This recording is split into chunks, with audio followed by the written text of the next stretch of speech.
Well, hello everybody from Western New York and beyond. This is Joe Gibbs, and I am here today with the New York Times. So, the Niagara Frontier Radio Reading Service now presents a reading of articles and features from the New York Times, Saturday, February 7th, 2026. Your reader is Joe Gibbs, and it has absolutely been freezing today. My buddy Roger of 25, 30 years decided that on a minus, 10, 15 degree wind chill morning, that this was going to be the day he moved to his new apartment. Thank you very much, Roger.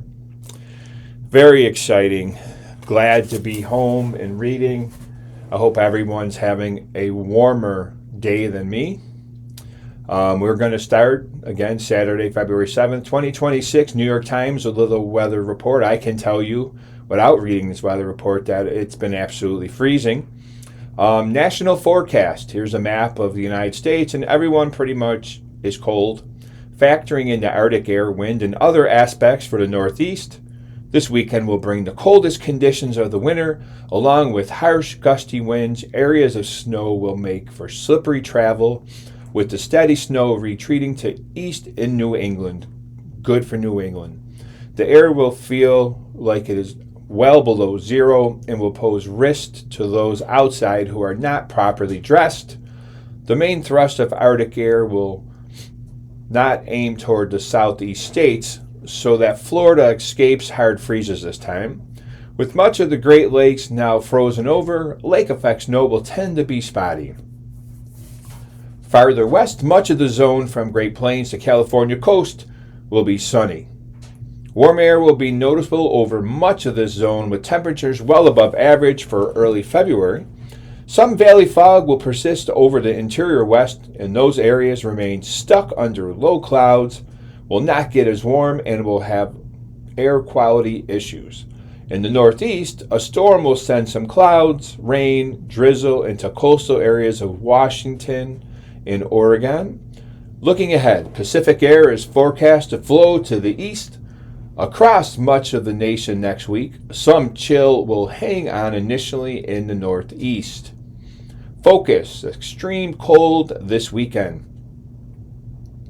Arctic air will overspread the northeast today. This very cold air mass will combine with strong winds, making it feel extremely cold. It will feel more like 15 to 20 degrees below zero in New York City Sunday morning, and 10 to 15 below zero in Washington, D.C. Yes, that wind chill is 100% accurate. So let's get on to some facts of interest. The physical stage for the Super Bowl halftime show, a 12-minute performance seen by more than 100 million people, must be assembled in about 8 minutes using rolling carts equipped with pneumatic tires. The next one says, Arctic fox starts shivering only once it reaches minus 94 degrees Fahrenheit. That's crazy.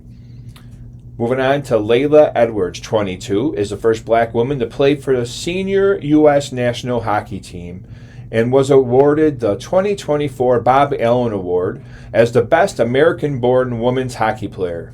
That's awesome.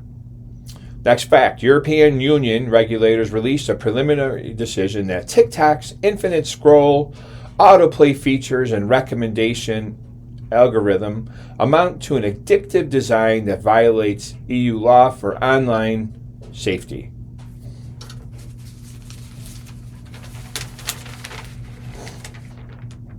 Another one here is the coast and forests of Vieques, a 20-mile-long isle east of Puerto Rico's main island, were once used by the U.S. Navy to practice bombing. The decades-long practice ended in early 2000s after protest and global condemnation.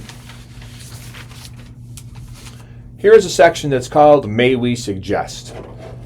4 weekend recommendations from around the newsroom. Number 1, finding a new hobby. Isn't it time you dabble in something unfamiliar? Inspired by the graceful spins and leaps of Winter Olympics past, The reporter Holly Burns recently learned to ice skate. The reward for embracing a little physical and mental discomfort has been huge. She wrote for the Well section, "Find your next move" at NewYorkTimes.com-well. Find yourself a new hobby. Number 2 is learning another language. BTS Blackpink,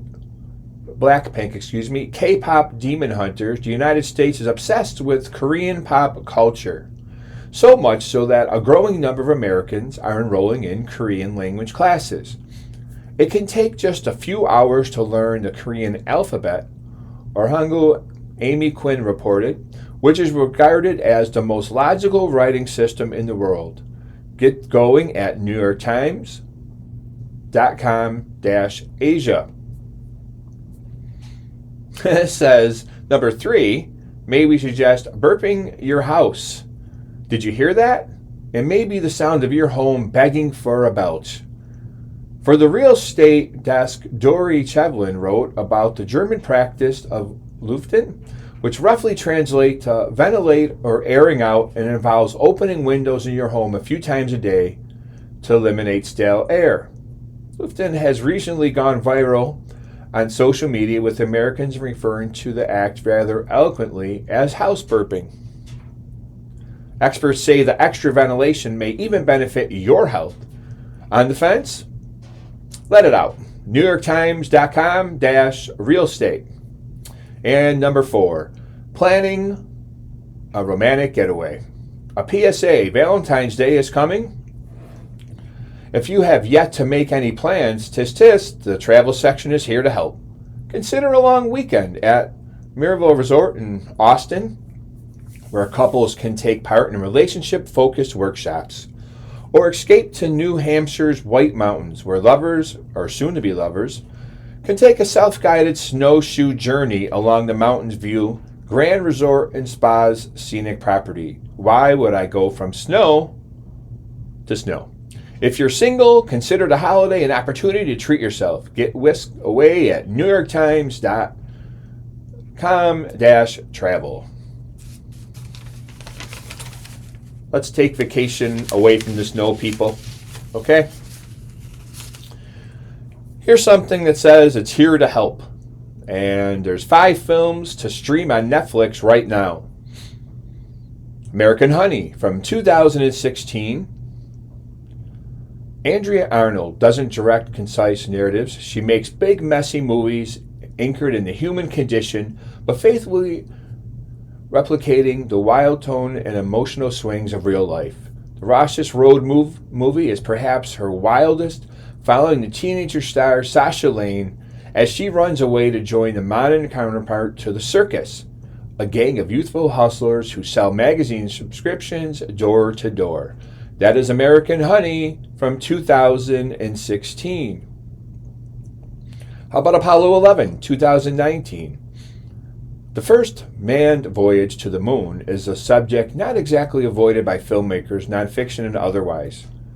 The particulars of the 1969 mission have been so exhaustively documented and dramatized, it seemed impossible that Todd Douglas, Miller's 50th anniversary feature, would offer anything new. But it did. And then some, drawing on treasure trove of previously unseen archival footage, inventive graphics, and unexpected situations. That is Apollo 11, 2019. Ex Machina, 2015. This is another movie. Oscar Isaacs is equally fallible and menacing as Silicon Valley millionaire who invites an office contest winner, Domhnall Gleeson, to his isolated home to share with him some astonishing realistic robot technology. In particular, a fascinating female model named Ava Alicia Vikander, and there's a picture of her to the right of this here, and she just has like her hair is all done and her neck's all done. Almost looks like some kind of robot type of thing. It's just a small illustration. Written and directed by Alex Garland, the film is a throwback to an earlier era of science fiction propelled by examination of morality and identity. That is Ex Machina 2015. And here's another film that you can see on Netflix right now, which is Mississippi Grind, 2015. Before Captain Marvel, the directors Anna Boden and Ryan Fleck teamed with Ben Mendelsohn and another superhero movie star, Ryan Reynolds, for this laid-back, on-the-road gambling picture. It features Mendelsohn and Reynolds as a pair of longtime losers reaching for that one big score that will make everything right. Alfre Woodard, Sienna Miller, and Leo Tipton all shine in supporting roles. That is Mississippi Grind from 2015. And the very last one, Pulp Fiction from 1994, which was an awesome movie. 3 crime stories. A hitman out to dinner with his boss's wife. A boxer who decides not to throw the big fight. And a contract killing gone awry. Our shuffled life, cards, and a deck. Told out of order and with delightful narrative curveballs in this hodgepodge from Quentin Tarantino. John Travolta, Samuel L. Jackson star in a work that our critics said is depth, wit, and blazing originality. That is Pulp Fiction from 1994. That is probably my favorite picture out of all the ones listed. It's a great movie.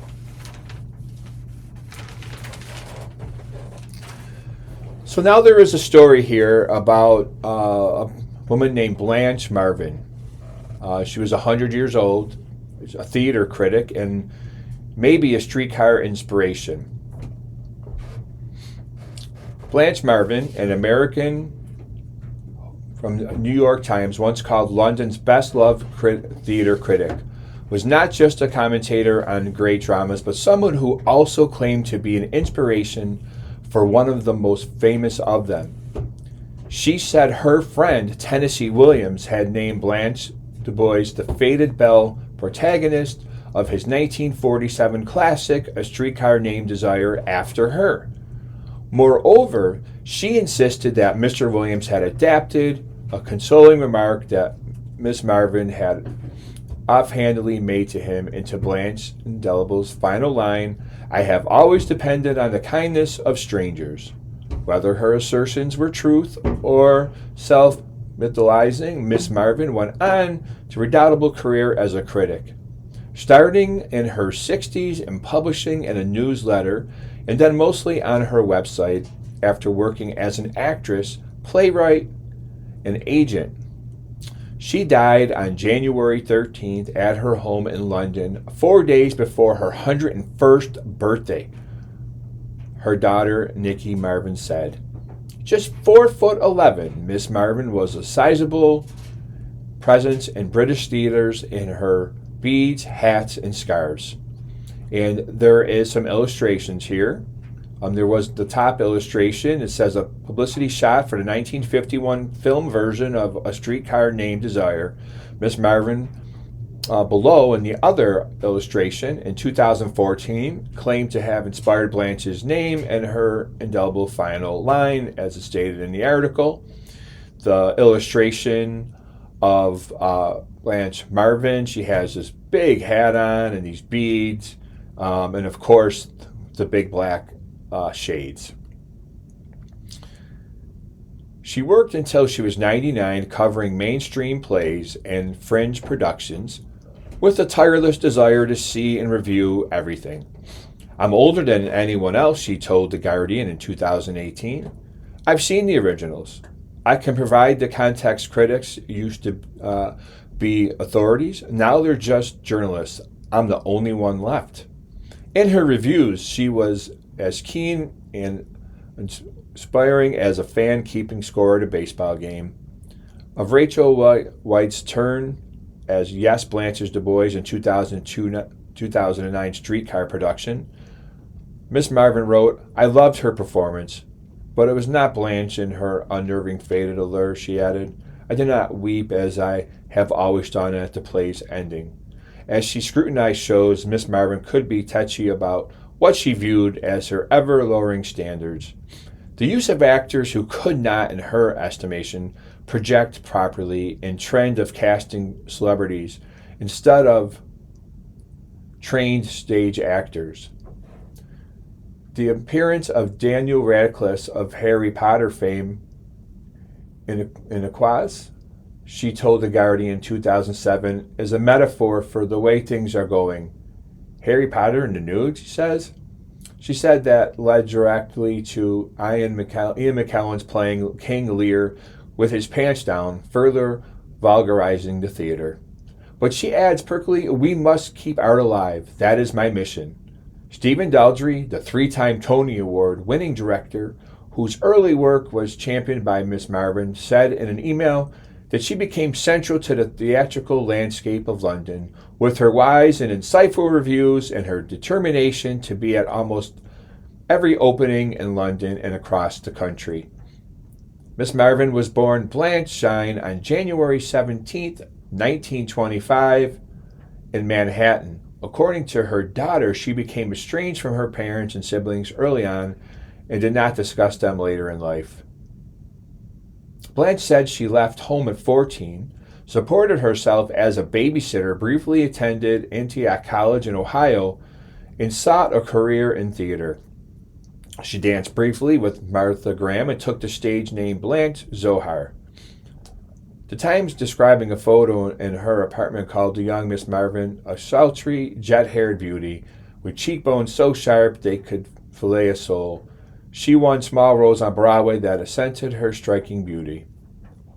Miss Marvin was a handmaiden in Lute Song 1946, a Chinese-themed musical starring Mary Martin and Yul Brynner and featuring Nancy Davis, who later married Ronald Reagan.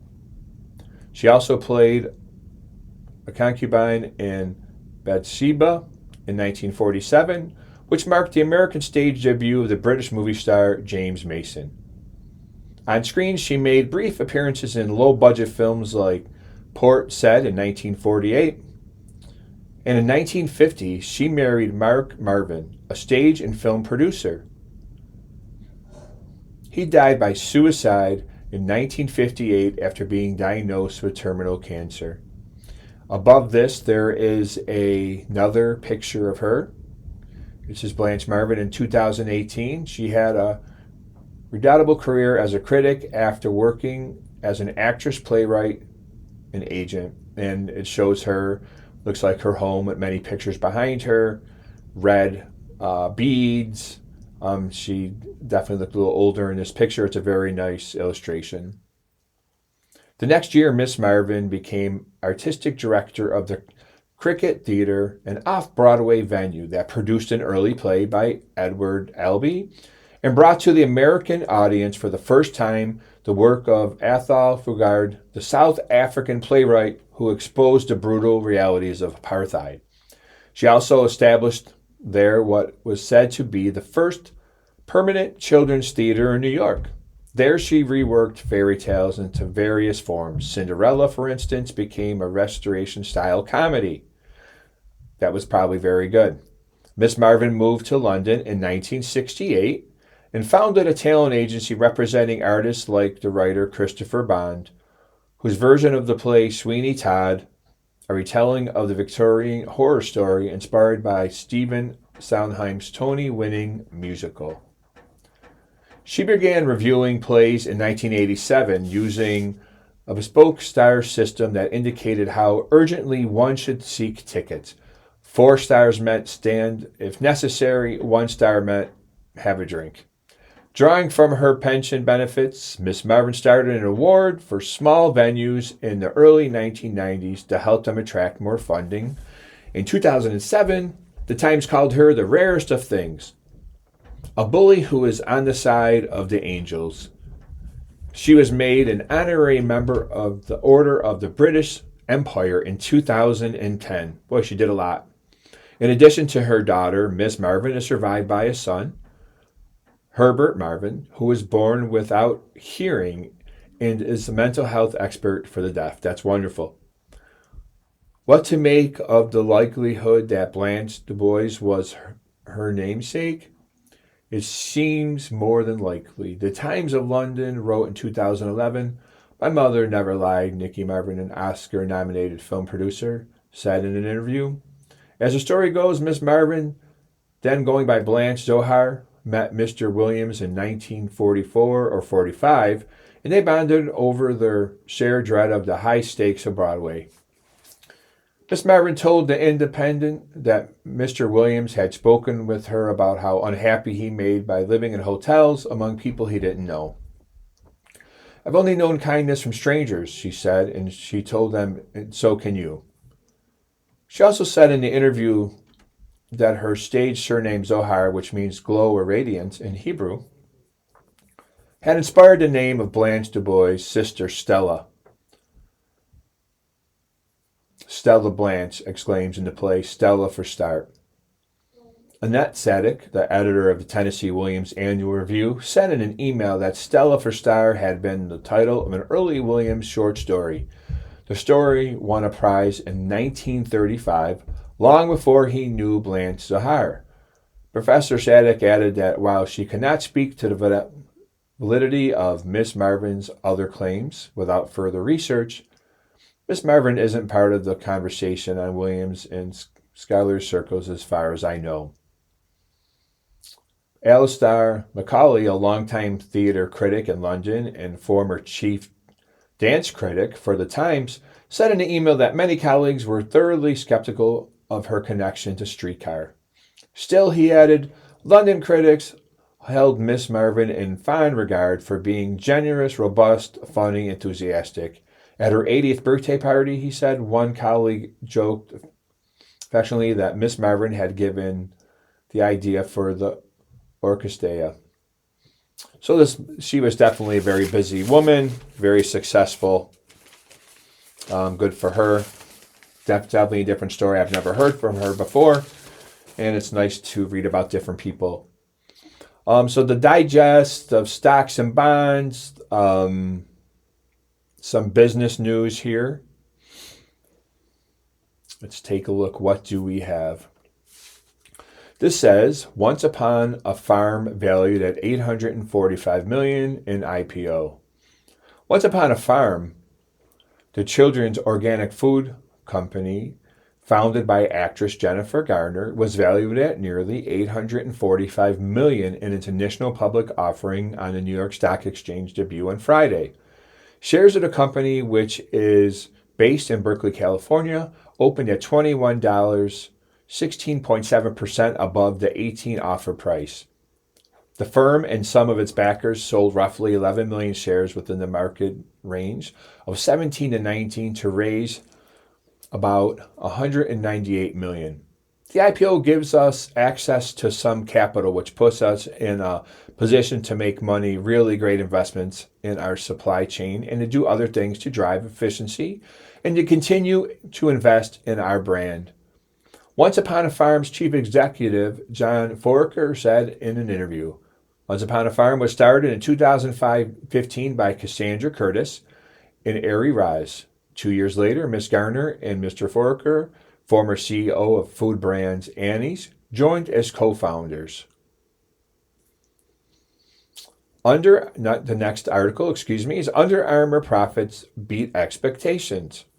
Under Armour raised its annual forecast after posting better than expected third quarter results on Friday, and the sportswear retailer's chief executive signals stability ahead. So their CEO is Kevin Plank, and Kevin Plank has ramped up cuts, simplified its product mix, rolled out new apparel and footwear styles since returning to the helm in April of 24 amid intensifying competition. North America is beginning to turn the corner. We believe December quarter marks the bottom of the reset, he said on a post-earnings call. Under Armour expects fiscal 2026 adjusted profit per share of 10 cents to 11 cents, compared with its prior target of 3 to 5 cents.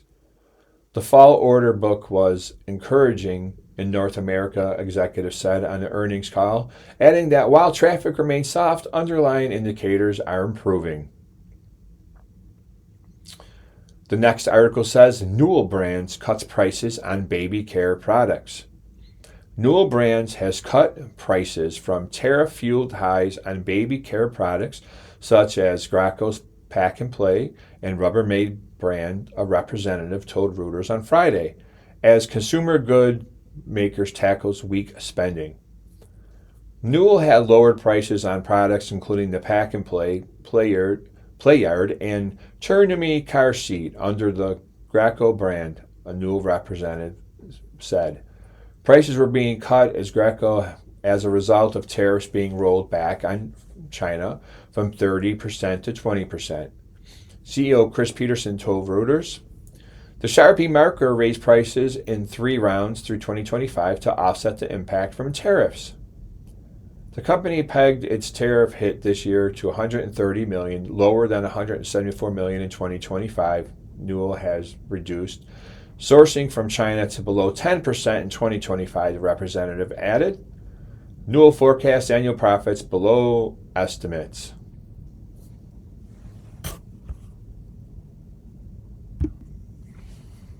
So, staying with some business. Man, I wish I was on a plane going anywhere warm, if there's anywhere left in the country that is warm. But the news is Southwest Airlines has ended the scrambling. And there is some illustrations. There's an airplane on the runway. And there's a guy waiting in the terminal.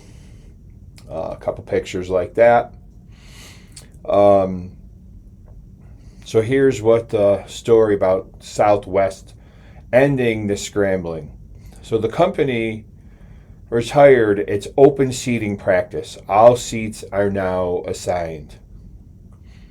With a water cannon salute, balloons, and commemorative bag tags, Southwest Airlines on January 27th officially retired its decades-old practice of open seating. For the first time, passengers received assigned seats, a major shift for the carrier, which also introduced a new group boarding process and premium seat options. The first 2 flights with assigned seating landed early in the day at Chicago Midway International Airport and then at Orlando International Airport, where a plane arriving from San Juan, Puerto Rico, glided toward the jetway under 2 arcs of water, a salute reserved for special occasions. And that's what the picture is. Looks like they're shooting giant hose, and it's kind of like going underneath there, like a big arc. The celebration continued at the gate, which was with balloons. Passengers loaded up on free snacks and coffee and took selfies through heart-shaped holes and giant boarding passes. The airline handed out bag tags with the line, "I understood the assignment." Southwest says that seating changes are intended to keep up with evolving customer expectations and to increase revenue. The open seating really didn't make much sense. Every time I was on a plane, it looked like families were split up, and everyone was asking each other to switch anyway. So I think the assigned seating is better. Tony Roach, an executive vice president at the airline who was on the flight from San Juan, said that the airline had outgrown open seating, adding that assigned seating also reduces anxiety among travelers because they know what to expect, of course. There were a lot of limitations with open seating in terms of what we want to do in the future, he said. You aren't able to offer things inside the cabin which a lot of people want. Things like extra leg room would have been very difficult to do with an open seating environment. For more than 50 years, Southwest used a system of open seating. Once they had a checked-in, passengers received a group and a number that determined the general order of when they'd get on the plane. Then once on the plane, on board, they could choose any open seat. Getting a desired seat or sitting together often hinged on checking in early, and there were no premium seats. The system was loved by some travelers who viewed it as flexible and bemoaned by others who complained that it was chaotic and stressful. Now, Southwest offers 3 categories of seats: standard, preferred, and extra legroom, which would be my favorite, and the most expensive can cost hundreds of dollars more than the cheapest fare. Boarding now depends on the fare class, as well as whether a traveler has elite status with the airline or holds its credit card. Travelers can also pay extra to board in an earlier group. The airline also ended its flexible policy for plus-size passengers, which allowed customers to ask for an extra seat at the gate or pay for an extra seat and later receive a refund. Those passengers will now need to purchase 2 seats ahead of time without a guaranteed refund. Some loyal travelers expressed dismay that the airline was abandoning some of the quirks that made it different from other major U.S. carriers. In May, Southwest eliminated its popular policy of granting travelers 2 free checked bags. Larry Wolf, 74, who has flown with Southwest for more than 2 decades, said he was enticed early on by the airline's reputation as an industry disruptor. I liked them really well when they were young and scrappy. In the past, they seemed to have mastered the quirk turnaround. They were able to get back on time after delays, and that was quick turnaround, They are very agile with swapping planes and all of that, said Mr. Wolf, who was at LaGuardia Airport awaiting his flight home to Chicago. With assigned seats and premium fares, now it's just like any other airline, he said. Several longtime Southwest flyers also remarked that they enjoyed the unpredictability of open seating system. Aaron Schottenstein, a 35-year-old who lives in Phoenix, said he's been dreading the changes. I love the boarding, getting on in the lines, yapping everybody while you wait. They're talking about how people are trying to get like 5 spots closer because they might get that much better of a seat, Mr. Schottenstein said. Others welcomed assigned seating, saying it eliminated pain points like checking in 24 hours ahead of a flight to improve the chances of snagging a better seat. I love it, said Maureen Hager of Buffalo, who was traveling home from Orlando with Veronica, her adult daughter. I hated waiting online trying to get there early. I don't like waiting to get to the airport and waiting online and anxiety of not knowing if you got seats together. Veronica, however, disagreed. She called the change a money grab. I like the other way, she said. I like the thrill of having to check in, trying to get a Group A first round. Bob Jordan, Southwest chief executive, said in December interview that the airline was confident that customers who he said desired changes would stay loyal. We're now offering things that the vast majority of people want, he said, adding we've seen no defection from the brand. It's just flying. Buy a ticket, get on, and be done with it.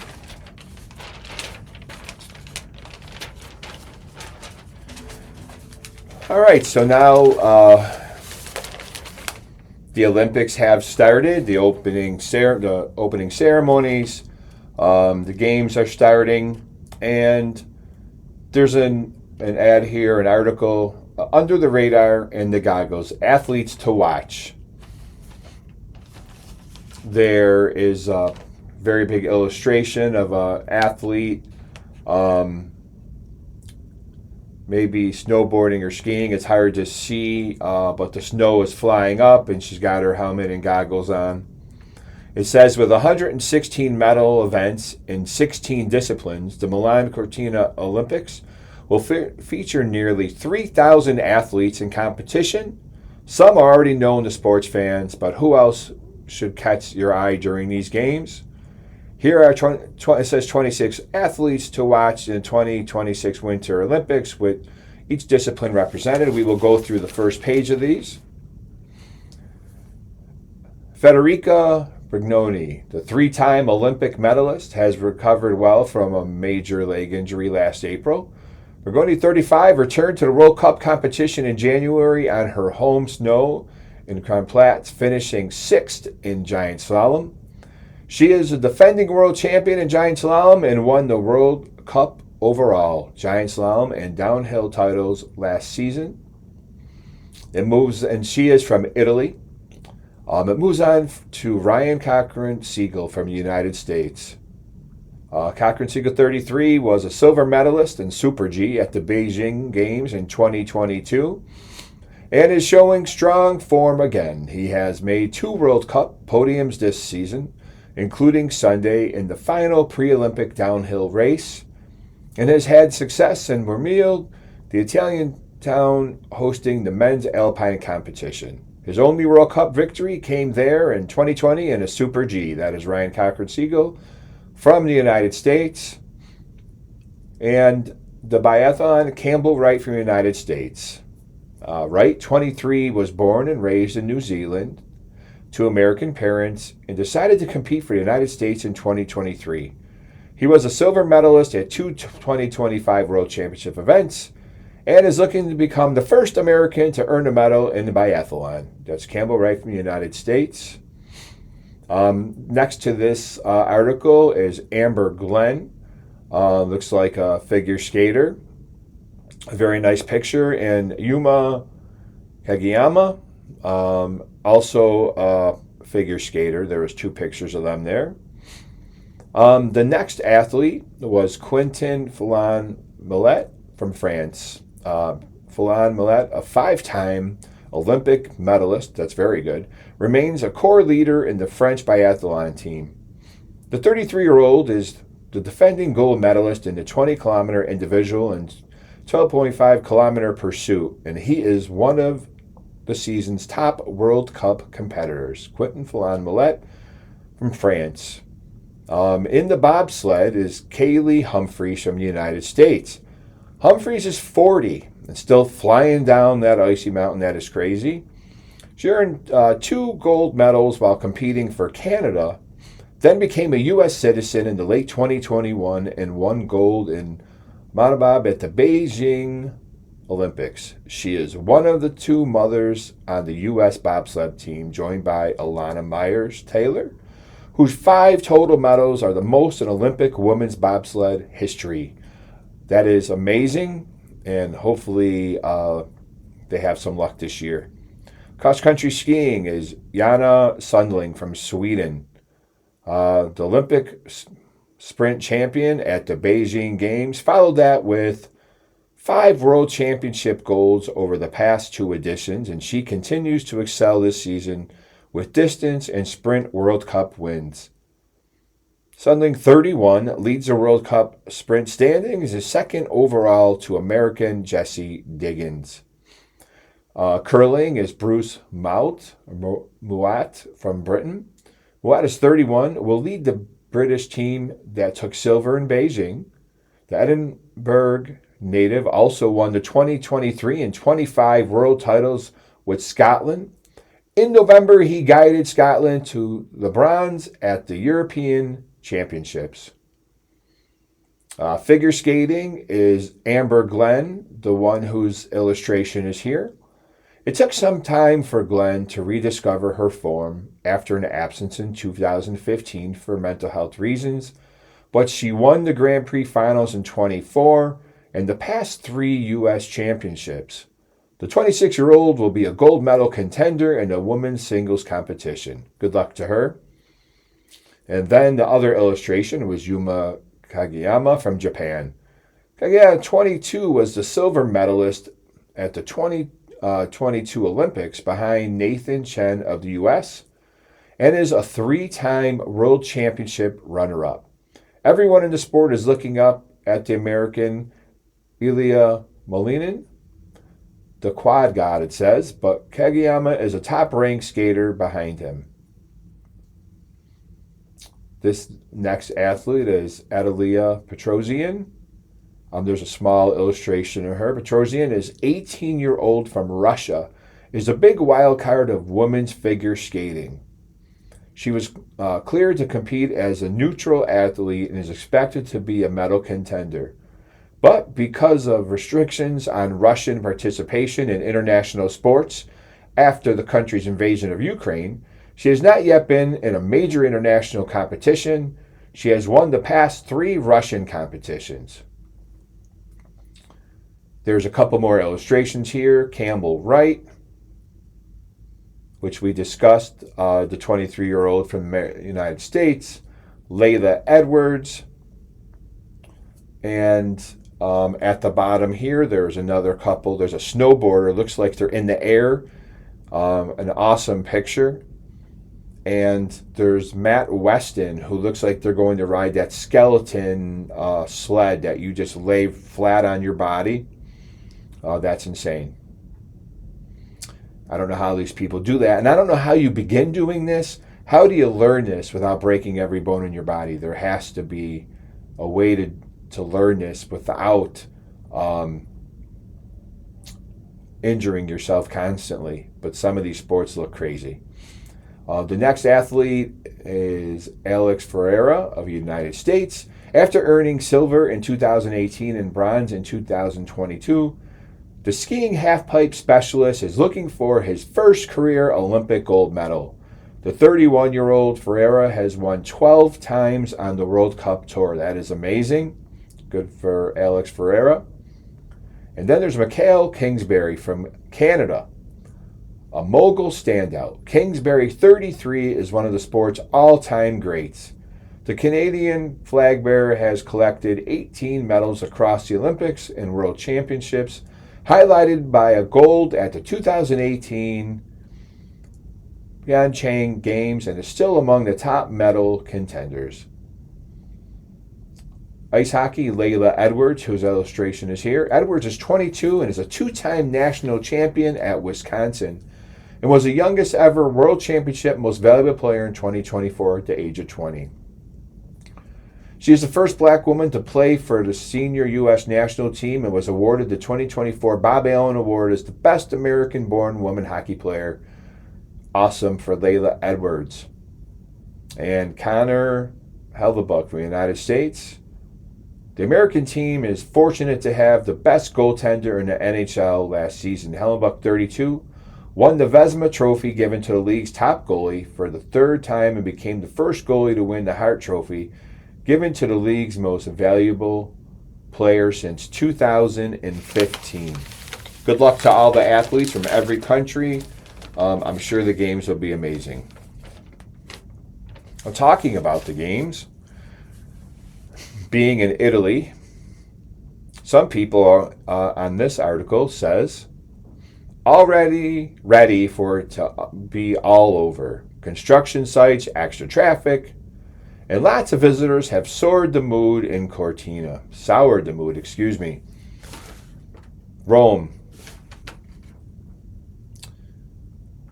Gildo Siorpaz became a bobsledder by accident and then rode the sport all the way to an Olympic podium in the 1964 Winter Games in Innsbruck, Austria. But 6 decades later, a bobsledding track has gone up in his hometown for the Winter Games in northern Italy, and it's the bane of his old age.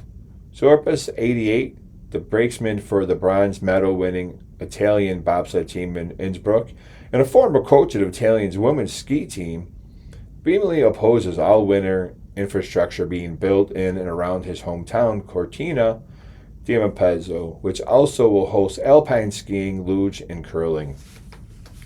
It's ruining everything, Siorpaz said. Sitting in a 3-story wood and white plaster house that he built with his brothers in Mortisa, a hamlet just outside of Cortina. This was a village with a perfect view, he said, gesturing outside his living room to a scene of unfinished construction. It was paradise. In the build-up to the games, roads in and out of Cortina, a town of just 5,000 full-time residents, were closed off for construction, diverting and snarling traffic.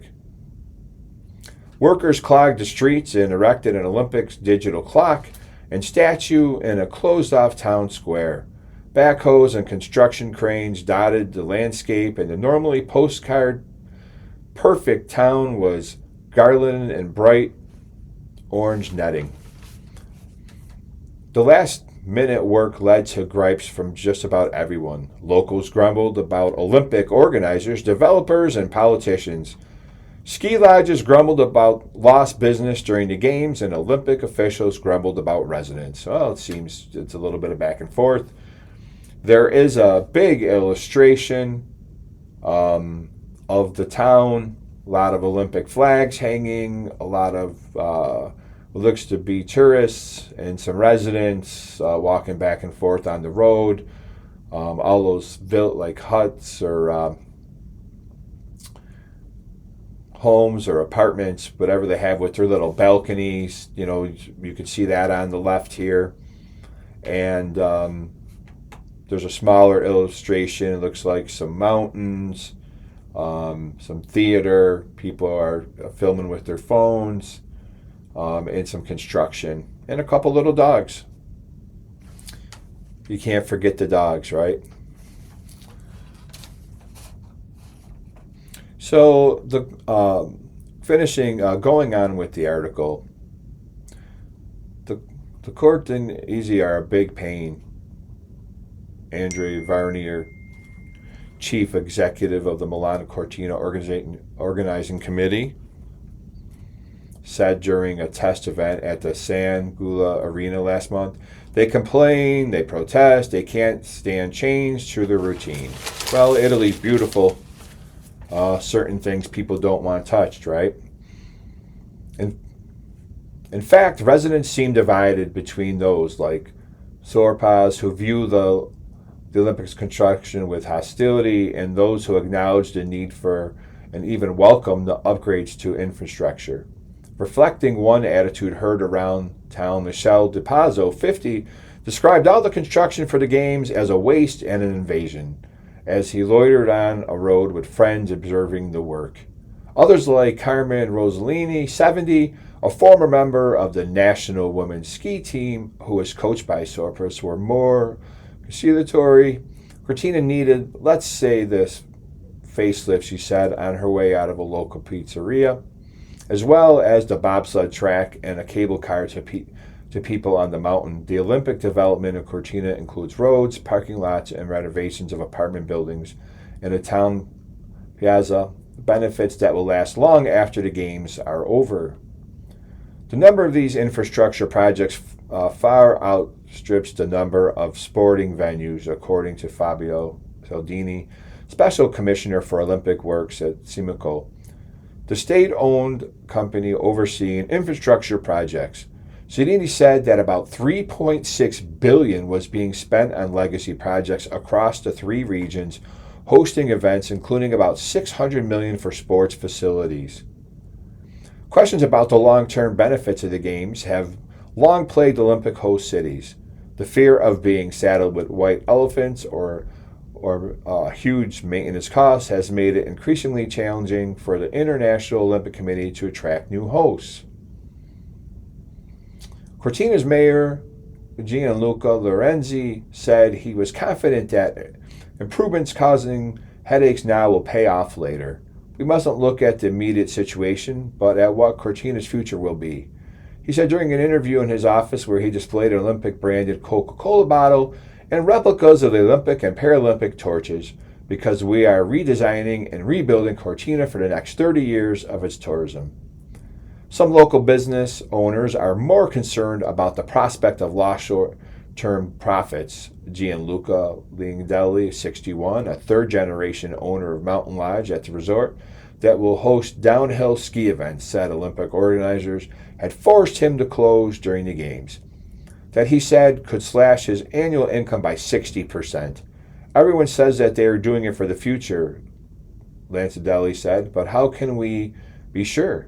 The future is uncertain. In Cortina, one of the biggest long-term concerns centers on the safety and upkeep of the new cable car.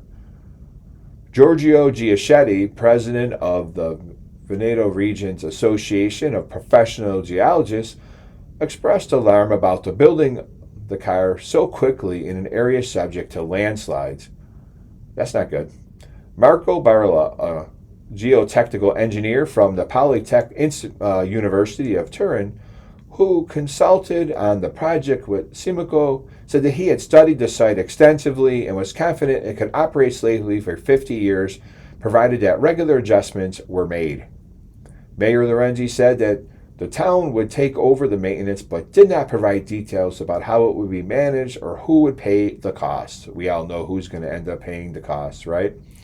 Though Sorpas opposes the construction, he spent much of the post-Olympic career building local infrastructure, including ski lifts and hydroelectric plants to provide water for snowmaking. His empathy toward the bobsled track echoes his long-held ambiance for the sport. He had made the team to compete for Italy at Innsbruck as an alpine skier, but after a disagreement with a coach, he was recruited to the bobsled team when one of the captains observed him pushing sleds on the slopes during cross-training. On the medal podium, it wasn't as exciting for me as emotional for me as it was for those who were born bobsledders, Sorpes recalled. For all of his grumpiness, Sorpes is beloved in Cortina, even by those who disagree with him. Gildo is a very respected person, a great man for Cortina, said Franco Zavillo, 68, who sells Sorpes a newspaper every morning. He has his ideas, said Sevilla, who supports Olympic construction. We don't share them. Sevilla's wife, Nicoletta Fontana, added, they're the ideas, respectable ideas of someone a certain age. I'm sure most people in Italy will be happy when they have their town back. That's for sure. Wouldn't we all? So, there is a certain football game being played tomorrow. Some of you might know what it is. You have the Seattle Seahawks and, I hate to say it, New England Patriots. I can't even believe the New England Patriots are back. Hopefully for a one and done. Maybe our beloved Buffalo Bills in a new stadium with new coaches could find a way to end this curse. There's definitely a curse or a situation that they cannot overcome. And now we have to watch the Patriots. So there is an article about some football here. On certain times when you should go for it, this one says, take the points or go for it. Call could be crucial. So basically saying, should we take the field goal at times or should we go for it? I'm sure Sean Payton of the Denver Broncos wishes he could have that decision back. When he went for it on fourth down and didn't make it, didn't take the points, and the snow started coming down and they never saw another point for the rest of the day. And the one thing they will see is the New England Patriots playing in their place in the Super Bowl. So there is a illustration here. The ex-coach Mike Martz says the mindset of always going for it has undermined true strategy. There is another little illustration. Seattle coach Mike McDonald often opts to take the points. There may inevitably become a point in the Super Bowl on Sunday when the New England Patriots will face a 4th and short in the red zone, and Coach Mike Vrabel will grind his molars or open a spreadsheet, debating what to do. If it happens to the Seattle Seahawks, we probably already know the outcome. Seattle coach Mike McDonald takes the points about as often as any coach in the league. Those 3 words, take the points, have become some of the most decisive in football today. Modern play calling insists on going for it on fourth down, particularly in the opponent's territory, because converting on fourth down helps more than failing to convert on fourth down hurts, or so the thinking goes. Every week in college and pro football fields across America, coaches have been going for it on fourth down more frequently than ever before. At the same time, a civil war breaks out on social media over whether it's the right decision. As we just mentioned, the Denver Broncos lost the AFC Championship game, in part because coach Sean Payton elected to go for it on 4th and 1 from the Patriots' 14-yard line in the second quarter, and he failed to convert.